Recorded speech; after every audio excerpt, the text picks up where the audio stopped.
আসসালামু আলাইকুম।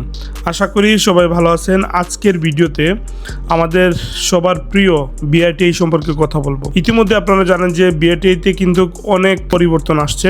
তার মধ্যে সবথেকে লক্ষণীয় বিষয় যেটা হচ্ছে বাইকের মালিকানা পরিবর্তন বা নাম ট্রান্সফারের একটা বিশাল একটা পরিবর্তন আসছে, যেখানে হচ্ছে ক্রেতা বিক্রেতা উভয়ে হচ্ছে আপনার সশরীরে বিআরটিআই অফিসে উপস্থিত থাকতে হবে এবং ওনাদের হচ্ছে ওয়েবসাইটে অ্যাকাউন্ট করে তারপর হচ্ছে বিভিন্ন জটিলতার মাধ্যমে হচ্ছে বাইকের মালিকানাটা পরিবর্তন করতে হবে আর কি।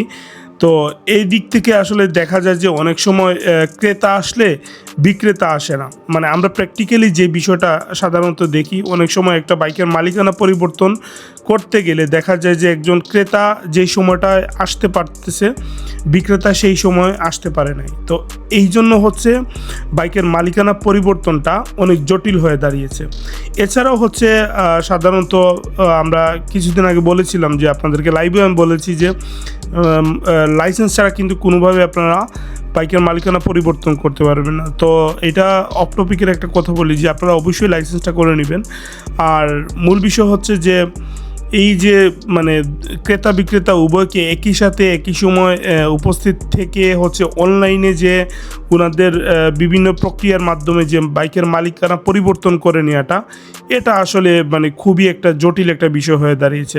নিয়ম আমরা সেই জন্য করি যেন আমাদের সকল সমস্যাগুলা আরেকটু সহজ হয়ে যায়।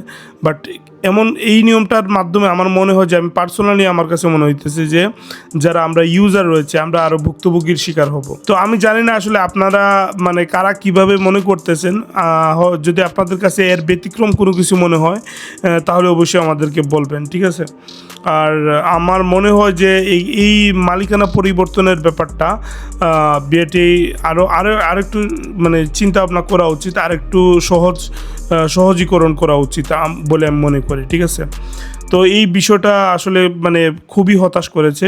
আর গতকালকের যে বাইকের মালিকানাটা পরিবর্তন করতে গেছিলাম মানে খুবই মানে হ্যাসেলের শিকার হয়ে গেছি। তো সেই জন্য হচ্ছে আজকের এই ভিডিওটা দিলাম। আশা করি আপনারা মানে ভিডিও থেকে অনেকেই যারা আমার মতো প্রবলেম ফেস করেছেন তারা অবশ্যই বুঝতে পারবেন। আর অবশ্যই আপনারা কমেন্টেই জানিয়ে যাবেন ইনশাল্লাহ।